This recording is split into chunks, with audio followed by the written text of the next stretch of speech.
What is going on, everybody, and welcome back to EGFC Season 5 Overwatch. I am still Sepulence, joined now by the Day 1 boyo himself. Jag has joined me once more for a game that we are hoping to be is a certified banger series. William and Mary versus the University of Hawaii. Jag, how are you doing tonight, brother? Feeling old. It's Season 5 of EGFC. I mean, you and I started here in Season 2, but it's not about me. It's not about you. Our voices are nice, but it's about the teams that will be performing tonight. I mean, we look at William and Mary. This is a team that when we first started casting them, they were kind of on that uphill slope. They were on the beginning of their hero's journey. However, they reached the top. They became this incredible team. But as college is, students, they come and they go. You get new people as old people leave. That is the circle of life. And now they're trying to kind of find their footing once again. They haven't had the start of the season that they really wanted thus far. Yeah. And then University of Hawaii, I feel like they've always been pretty decent. I think the ping doesn't help whatsoever. They're pretty far away from the rest of mainland US, but they have really given a good showing at the beginning of this season so far. Oh, 100%. I mean, I put Hawaii in my top 3 teams here in the EGFC. This is an absolute powerhouse squad. One of my great friends, Say, DPS player for the team. Always excited to see him do well. And William and Mary, they're bringing out a team that we have seen, we know, and love for ages at this point. We've got Max, we've got Nisu, we've got Nuklama, Rival, and XZD. University of Hawaii representing Math Dealer, Akamai, Say, River God, and Banana Lumpia. So all very high caliber names. And Jack, I'm hoping this will be a high caliber matchup. Yeah, I'm hoping it's not 3 Overwatch. I really want to see. That's what I want. That's all I want. 4. I mean, you've only gotten 1 map 4 so far in the stream. I know you guys got it earlier on in the day with K-Wing. Yeah. I think looking at these rosters, like Max and Nuklama have been on this roster for forever since, we started casting them years ago. So it's really great to see that veteran presence. But is it going to be enough to create a bit of an upset, I would say, today? Because you look at last week, it was a loss for William and Mary. They lost 0-3 to Auburn, who has definitely been rising up the ranks. We saw them earlier. They beat UTA 3-1. And Hawaii, they're on a win streak. They won last week against Bowling State from your favorite state of Ohio. Let's go!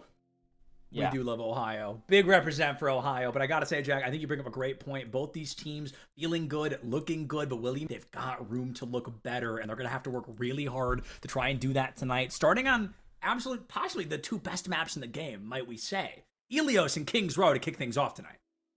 Oh, yeah. I mean, especially Kings Row. I think that's a map that we love to see. It's a bit different now in Overwatch, too. I feel like back in the day, it was always going to be a Back in our day. Now. Back in our day when I played Overwatch 1. But yeah, it used to be kind of that map where it was always going to be Brawl, was always going to be Ryan. It's a bit different nowadays with these Overwatch 2 strategies with, 5v5 instead of the 6v6. I think Ilios is really, we're going to see one team get off to a hot start. It's that map type where you always need to get that first capture to really have a good chance 100% of winning those points. So I think William and Mary, they have to prove themselves here. That's going to be the question. Can they kind of shed this idea that they're only a middle of the pack team? Can they really rise above and reach that dominance that they once had again? Or can Hawaii continue to prove that they are a top 3 team and they have now risen up to what William and Mary used to be? Yeah, Hawaii, they are running out of people to take down, Jack. In a quite literal statement here, they have been dominating the top dogs of the EGFC. The only team that I can even think of right now, just immediately off the dome, that I think holds a candle would, of course, be the University of Delaware. A very powerful team here in the EGFC right now, but there's no Delaware here tonight, so Hawaii has to take apart William and Mary. You bring up an amazing point. William and Mary, you and I actually, for 2 seasons nearly, got to watch this team go on a full rise from the bottom of the pack all the way up to being a top dog. And now, as you mentioned, once you hit the top of the mountain, the only thing left to do is climb back down. And even against their will, perhaps, William and Mary may have begun that descent sooner than they wanted to. Yeah, that's just, again, I was thinking before, I call it the circle of life. It's really the circle of education. You get 4 years, maybe some more in college if you're going to go to grad school, but you have to kind of keep going through this flux of, all right, we've got new players coming in, we've got old players leaving us, unfortunately, and it's really all about adapting. If you can have that consistency, if you can at least have some of those veterans, like we talked about with Max, with Nuklama, they can kind of help bring in these new players into this new era. But still, there's always going to be growing pains. When you go from playing with 5 people consistently for years on years, you build this synergy, you build this camaraderie, and then you kind of have to scrap that and start over with a few, you're building a new puzzle with a bunch of different pieces. There's still some of those old pieces, but you've got a bunch of new ones you've got to kind of glue together now. Yeah, well, I think actually Delaware, I think, is a really good example of that same story, but in a positive sense. Delaware 2 years ago was like Like middle of the pack, like a very average team by definition. And over these last couple of years, they've recruited new players, they had some graduations, some spots opened up, and now they are truly forces to be reckoned with. So ideally, something like that will happen again with one of these teams, but William and Mary, unfortunately, in a bit of a, what should we call it, a development era, perhaps? Still trying to figure out what exactly they are bringing to the table, how the game is changing in and around them, and as they go in, the University of Hawaii, looking weirdly like William and Mary right now, but I'm sure our producer TTL will fix that in just a moment. And there we go, University of Hawaii. Jack, I'm excited. Math Dealer, I mean, one of the, may I say, loudest tanks in the EGFC right now. This kid is a maniac. Loud, and I don't see what this Doomfist can do. I mean, there could be some swaps, but I feel like this is probably what they want to lock in here. We're seeing two very different variations of styles here. William and Mary, they're playing, I would say, what is more the meta so far in, pro play, calling out heroes, stuff like that. This is the Florida Mayhem comp, basically. They brought out in Overwatch the playoffs.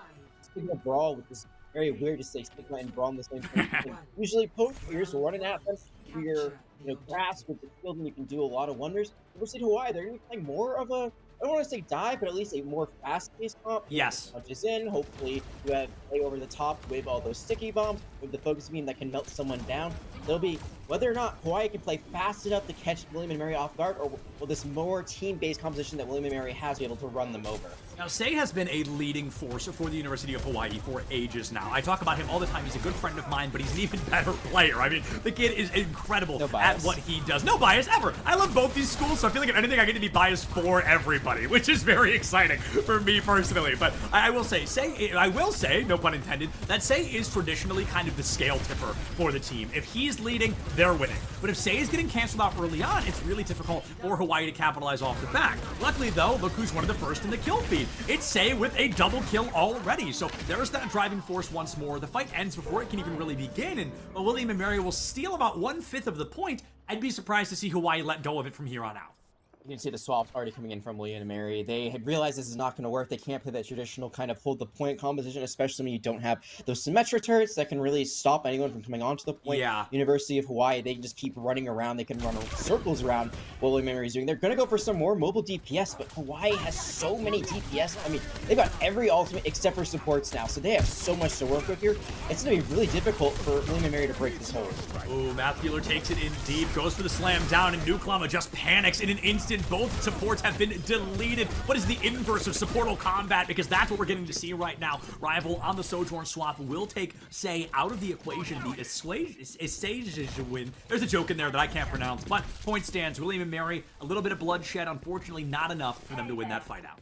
The good news is that they flipped the point in all that chaos, so less time going to University of Hawaii, even though they're in pretty good control overall. William and Mary, they're still just trying to build up something, a team fight here. I mean, you've got the Baptiste, you want them to kind of all be facing towards you, but again, Hawaii's just gonna be flying around, punching around, side-swiping around. Yeah, there's so many things they can do, but now they're going to try to use the Amedix right into the Doomfist. Ooh, Math Dealer was great, but the Nano from River God actually opens the door that was about to be slammed right in his face. Goes to catch out Max, is going to be able to do so, and we're going to have to talk about that in just a moment now that I'm paying attention. Math Dealer is going to take XZD out of the equation, and it looks like Nisu is going to line that up. Jack, I'm not sure if you noticed as I kind of gave myself away, but Max for the win. Notorious tank player for William and Mary, currently locked in the support position. I can't believe it took me this long to notice. Yeah, I didn't even notice it either. They actually have XDD on the tank role. Now they're swapping up to the Winston, much more traditional dive that they swapped to. And I'm not really sure if this is the answer either. They have to try to dive on this backline, but in the meantime, you're going to see the Echo, the Doomfist, still going to cause a lot of chaos. They might be able to flip the point throughout all this, but nah, you're going to see that Math Dealer will get there just in the nick of time. When I had the opportunity to talk to Max after the William and Mary win most previously, he did mention they're trying to usher XZD in. Max is one of those veteran players, maybe trying to go for a lower, less stressful position to set William and Mary up for success in the future. But unfortunately, Jag, that success isn't going to be particularly valued here on Stage 1, Lighthouse of Ilios, as it will end in favor of Hawaii 100-28. And I like their initial idea, go to the point, play the point. Definitely. You try to wall someone up because you don't have that Symmetra there with those turrets to slow someone up and do some damage. But no one was really caught out by that wall. It seems like University of Hawaii, they realized, hey, like we can give them this first capture and then we can win the fight. We can just bombard them with spam from this Echo. We can get the railgun shots from our Sojourn, and they did all of that, and they never really looked back. William and Mary, they try to make these adjustments over time. They try to initially swap their DPS, and they try to go for a full composition swap, but none of it seems to work their way. This time around, they're going to be trying for a little bit more, or hoping for a little bit more here on Ruins. I feel like Brawl will work a bit better. This point's a bit more open. There's some really good sight lines that you can go for some fire strikes, maybe some charges. But they've got to worry about this Sombra now. This is the rework Sombra. So this is the first time I've actually gotten a chance to cast her.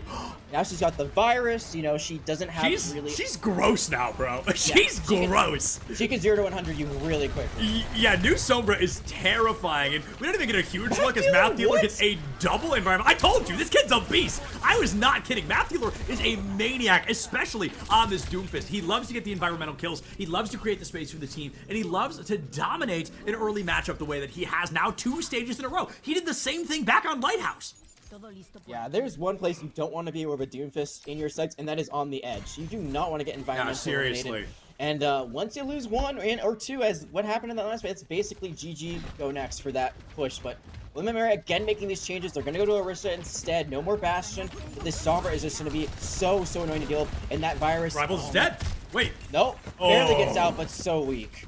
So weak. I cannot believe they're able to power slide away fast enough to stay up and running. Rival does eventually go down. Headshot from Akamai makes it a 5v4 in favor of the University of Hawaii. A punch comes up. The Mei goes back, and the space has been made for University of Hawaii once again. Akamai into their back line takes Max for the win out. This may not be long for this Mortal Coil either, but Nisu will go down to Banana Lumpia. Akamai finds a 3K off the back, 50% in favor of Hawaii. You know what's scary?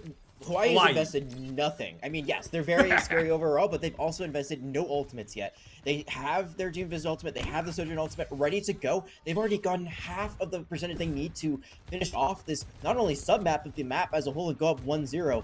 And Luminary, they're still searching for answers. They just have not been able to find a way in just yet, and we've seen how good Akamai has been thus far. If they get this overclock ready to go, which they already have, if they press Q, they could just...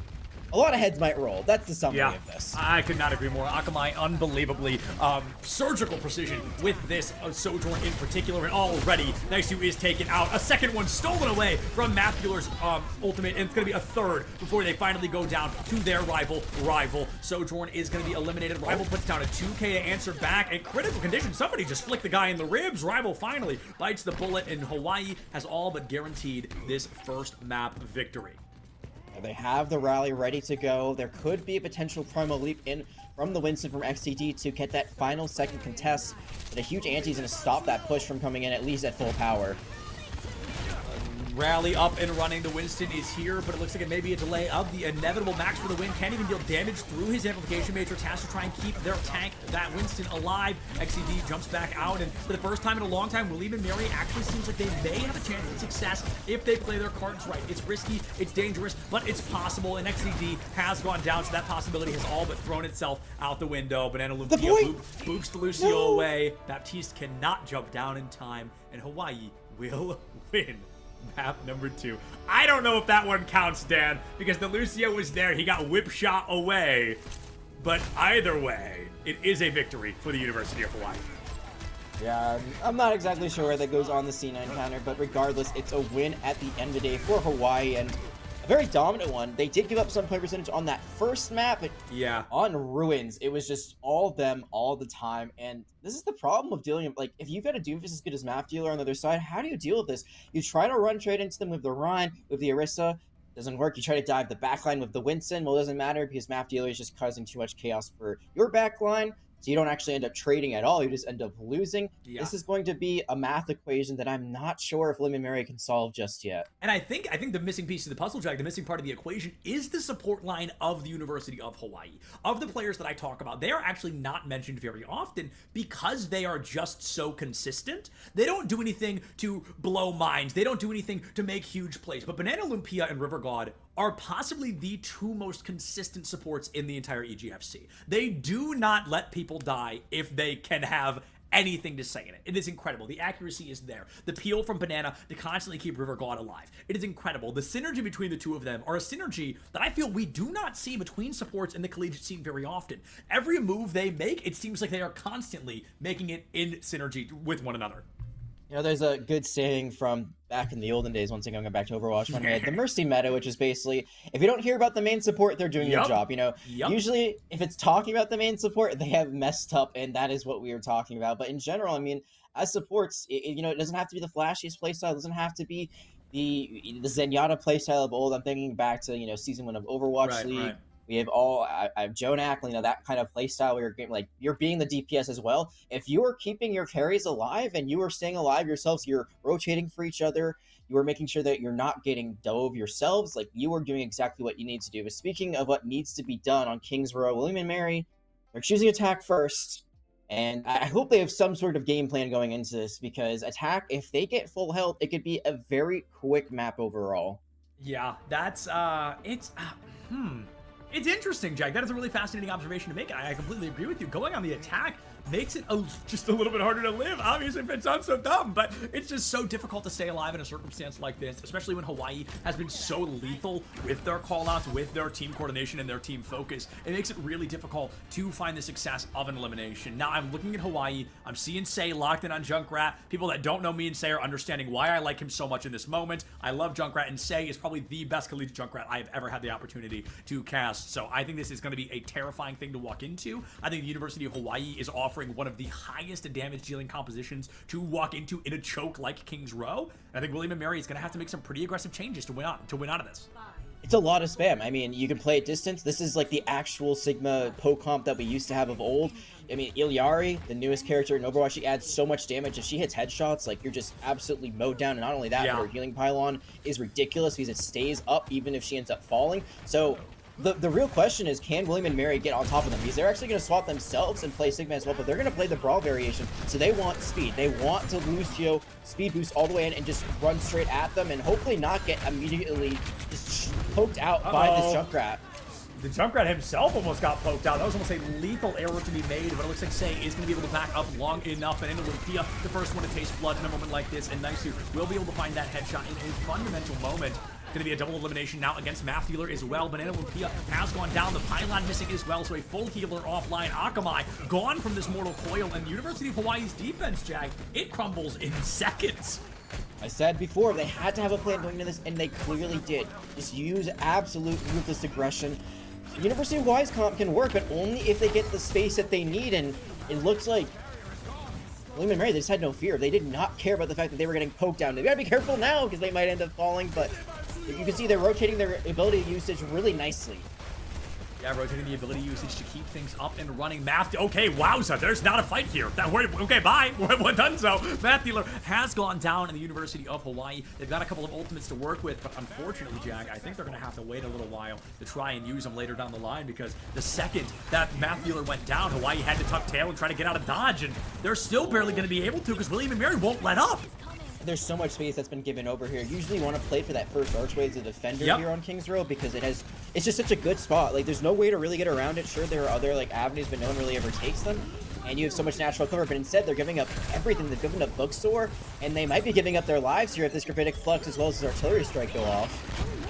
Ooh, double ultimate commit here. Both DPS gonna throw them out, and oh, Rivergone jumps right up into it. Say pulls a tire in the chaos, able to find Nuke Llama. It's a 1-1 support trade, but unfortunately, it's not the value necessary to continue the fight dominance for the University of Hawaii. They are gonna be taken down by William and Mary and Jag.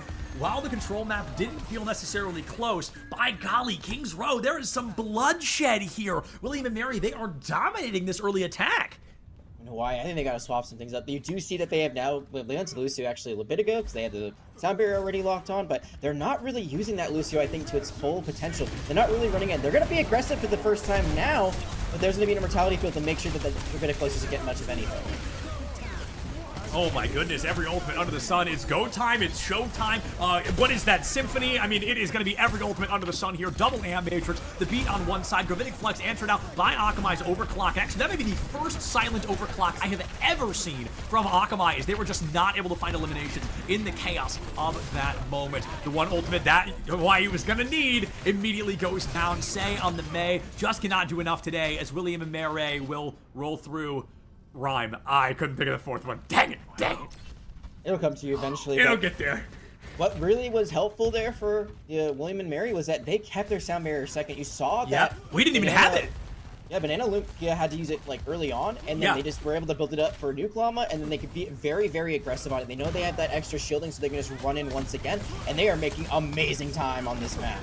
Yeah, phenomenal time to be made here on Kings Row. 4.5 minutes up and running, and this is actually the third time we've seen this today, but no team has been able to cap with more than 3 minutes on the clock. It looks like William and Mary is danger close to breaking that statement. As I just introduced it, the tiny Overwatch gets chaotic. Say will go down, and William and Mary, I don't know if they're going to be hitting 4 minutes here, Jag, but holy crap, are they going to be close? They get this Lucio is looking pretty good, which they do. So it's a bunch of stagger eliminations. They don't contest the cart, or they let the cart actually get stalled out a little bit, and the Doomfist swap has ended up coming into fruition. They get the Blizzard. This is really interesting. There actually might be time for Hawaii to get back into this. This is big. This is really huge. William and Mary overextend a little bit. Hawaii tries to take advantage of it. Banana Lumpia will be traded out. Now both Mays have gone down. One support missing on both sides. Akamai has bit the bullet, and all of a sudden, William and Mary, they stagger. They blink for a moment, Jag. And before we can even analyze what we just witnessed, they are already head back in the game, ready to swing, ready to win, and ready to try and find a victory here once more. That was 3 a lot on the clock, but William and Mary, their win condition is beyond set at a moment like this. Now, this is one of the best times. We saw Tennessee earlier on get over 4 minutes and 20 seconds on the other stream, but here, this is nothing to scoff at whatsoever, especially because this is something William and Mary needed. You saw how the last map went. Again, like, it was like 131 sub map, 100-0 the next. They, for all intents and purposes, really got stuffed out there. They needed to show some sign of life, and this is exactly what they needed. So I talked about them choosing attack, needing to have something going. They had the game plan, and University of Hawaii, I'm going to flip the script. I said before, William and Mary, they adopted a little bit too late, or adapted a little bit too late on Ilios. Here was University of Hawaii themselves. They never really were able to build up to an alt bank that would make their mirror comp, mostly mirror comp, work. They kept the Junkrat too long. And I know that that really pains you to hear, Settlin, how much you love Junkrat. Because if you don't have those narrow, like areas of the map where you could really just bounce grenades off, there's really no point in using the Junkrat at all. Yeah, I have to agree. I feel like Say is a player pretty notorious for playing in the back line, getting some amazing nade lineups, and really sneaking up on a team with the burst damage that Junkrat can bring to the table. But unfortunately, he was being counteracted so hyper-aggressively by William and Mary that the Junkrat couldn't work. By the time he swapped, they were getting snowballed way harder than a single May could ever turn around. And now it's time for Hawaii to try and do the same thing. Matthew Wheeler goes back to the Sigma, going to be playing from a place of comfortability, and as rivals locked into this Bastion, Jag, with a high ground advantage, I think it could be difficult for Hawaii to cancel unless they just run right underneath it, and they force William and Mary to move. That is a very smart play that I like a lot. William and Mary has to try to rotate to deny at least that first capture point, and it looks like it's working. The May walls both have been thrown out, but it's actually going to be XCD who falls first. XCD has gone down. Akamai finds an elimination. Immortality Field has come down and out as well. The Sigma Shield buying all the time in the world, just peppering these shots up into that heaven space. Nisu, Akamai gonna go for a 2-1 trade. Max can't get out of the way fast enough, and now it takes maybe just a wee bit longer, but hardly by seconds. The University of Hawaii will cap this first point here on Kings Row, unless rival clutch. Okay, no, never mind. That would have been so sick. That would have been awesome. Oh, I mean, XCD's back. They are still fighting this out. This no way. Be winnable. 97.9. The Immortality Field thrown in. It's going to be immediately destroyed, but XCD still staying alive through all. Now that's a C9. Now that's a C9. Holy cow. That is so unfortunate. XCD disappeared for a moment, and those last 1 or 2.1% took place. A valiant effort from William and Mary. Danger close to working in that moment, but unfortunately close only counts in horseshoes and hand grenades, and none of that is going to be here on Kings Row for the time being. William and Mary, though, Jag, they get an opportunity. Hawaii didn't. They get to try and hold the arch. Dude, that's going to be a lot of ultimates. Golly. It's going to be trade on trade. One Bastion for one May. And no one's really winning this out fully just yet. No wins on the board quite yet, but we're hoping to see a little bit of more value from Hawaii if they're going to dump those two ultimates out. It's William and Mary that really got the most, the bang for their buck when it came to these ultimates on the board, and just looking forward into it. I think William and Mary, they stall it out, 4.5 minutes on the board. They're already making it pretty close to impossible for Hawaii to have such a large time bank like they do. you've already won a fight, which I don't think Hawaii ever really did on their defense. So they're going to give up some space because they're waiting for all those full re-engagements. But they are going to use the Air Matrix immediately out of that space being taken. Oh, Air Matrix comes out. Artillery strike from Akamai will find XCD, and it's actually going to force some space backwards. Say sends a deep blizzard. Rival will fall to it. Hawaii will finally get the wheels moving once more, and in a dominant fashion, might I add. 3 eliminations. Max, I think, maybe the only one to make it out alive, and it sounds like Hawaii might be trying to rush down that Elin if they're lucky, but they're going to stay back just a bit. They're forcing William & Mary to make these mistakes. We saw it on the first point where they rotated to stop just the first tick of progress. You don't need to do that. You've got a full capture. You can give up 1, you can give up 2. If you're able to do a lot of poke damage and then win the fight from that after giving up 2, that is worth. Instead, you can see William & Mary, they're getting a little bit impatient, and they're going to rush right into this Ant Mage from the side now. Even more space will be given up. They get the ultimate out, but can they survive through it? Dangerous play to have the ultimate up and running, but it's going to get close, and I think XCD will pop that Gravitic Flux. Takes a couple people up. Banana Lupia's dancing to a different beat, drops the beat, and keeps the team alive long enough for University of Hawaii to recontest, to reassess, to hopefully win this fight. But as River God has gone down, I believe William & Mary have the numbers advantage once more. 1 elimination shy of tying things up. Akamai is out. Gravitic Flux is huge, Jag! 4 members are going to be picked up, and the Ant Matrix should heal them all long enough to make that Flux essentially all for null and void. That is a lot of ultimates thrown out by Hawaii. Over half their time bank gone, and I think this is just a long delay of the inevitable. There's my certainty as Matt Thieler has finally gone down. Yeah, I want to give a huge shout out to XCD. I'm not sure if you saw it in that chain of events, but when they went for the Gravitic Flux, there was a time for Matt Thieler to just run up with their own accretion and concuss them out of that ultimate, but the shield was right there, right where it needs to be. I don't know if that was, guesstimating what would happen or just really good luck, but regardless, that was a huge part of how they won what was a very elongated fight. And that timing from University of Hawaii, it looked good at the beginning, but it is getting drained bit by bit, and now Rival's going to go in with this artillery strike.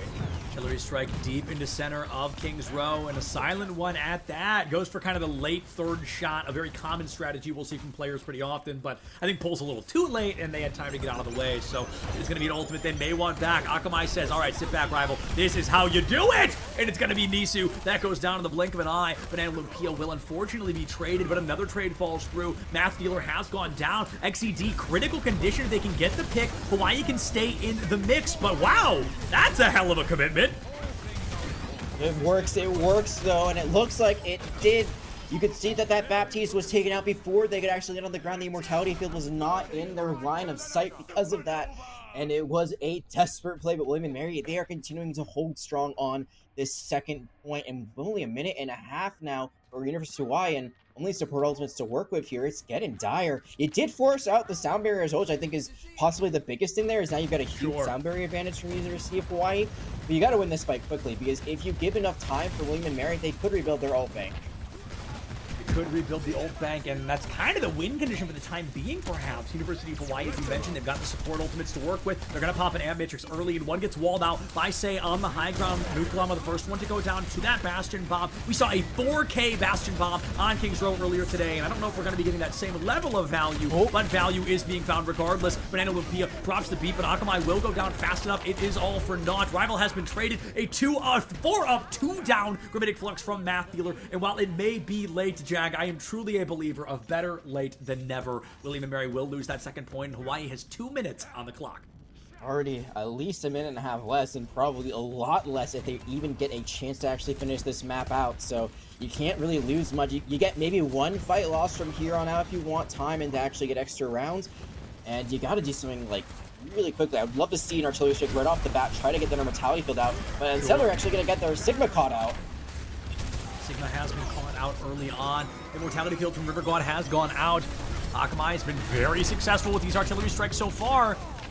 Just an Immortality Field this time. XED taken out by Math Dealer in Hawaii. It feels like they finally got the rust out of the gears. They're moving a little bit faster, and Akamai's rival tries to drop a counter artillery strike, but will also go silently into that good night. 77 seconds left on the clock. I believe all 10 players standing, and maybe Say's Blizzard can change that. Rival gone. Nice drops one of their own. We've got a Venn diagram, some tiny Overwatch at its finest, Jag. It looks like Say will be taken out by Nisu today. William & Mary losing the numbers. Double and Matrix. We are playing a full mirror matchup right now. Gravitic Flux, though, is going to be possibly the difference maker that might solidify this hold, and at least it will for now. I'm talking about a moment we just saw that the Maze both got locked into the health pack, both of them blizzarding on top of each other, but C is the one who ends up falling. That is a big mistake. If they had been able to use that on the cart, that could have been all that was written here on this attack, but instead they're going in to this last 30 seconds with only a sound barrier. At least they're close to the artillery strike as well as the critic flux, but that's not a guarantee that they'll ever get online before the silver. That could be the difference between getting extra rounds or at least more time on the snap or losing it outright. And right now, capping in a moment like this is fundamental to say the very least, because this will give William & Mary an opportunity to go up 1-1, force a map 4 on the series. And in the green room today, we all agreed on one thing: we just don't want to see a 3-0. We want to see these teams go toe-to-toe and really duke it out as some of the best in the EGFC. And I've got to say, they are absolutely living up to that expectation now. The Critic Flux from Mathbueller was a silent one. We're seeing an artillery strike from Akamai, one in the back pocket of Rival as well, if they live long enough to use it. Immortality Field out is going to keep Hawaii up and running. Artillery strike from Akamai. Blizzard from Nisu should clear the point pretty nicely, and Nisu will find one. Mathbueller goes down. Say is gone. Banana Lumpia is gone, and I feel like Hawaii's chances of winning this map are gone. William & Mary will secure a victory on Kings Row, our second map of the evening, and guarantee at least a Circuit Royale further tonight. Oh, I'm excited for that. Let's go, That's baby. a really fun map. Yeah, not 3 Overwatch. Let's go. But more importantly, this series is getting a little crazy. I feel like we talked about impatience. I feel like both teams are kind of playing just like full pedal to the metal. You see how much this... it's visual clutter. I'm just going to call it that. There's so much visual clutter on the map between the shield, between the Maywalls, between the mortality fields that are being thrown left, right, and center. There is so much happening all the time, and it seemed like William & Mary were just able to get their abilities out a little bit faster, a little bit better, and just use them a little bit cleaner. And that was the name of the game at the end of the day. Their attack in particular was really good. Their defense, it seems like they seemed to falter a bit, especially in that first point, rushing to the point when they didn't have to, but they recovered and they're able to hold that one out at the last hurdle. Hawaii was so close to getting that full capture, and they were denied, which is huge for William & Mary. I think this is a big momentum shift in this series. Yes, 100%. Hawaii, they're able to win control. William & Mary go on to win our hybrid, and we're jumping into Flashpoint next, which is much closer to control than it is hybrid, Jag. How much will that matter? We'll find out on the other side of the break. Don't go anywhere. Rest of the series right back here in just a bit.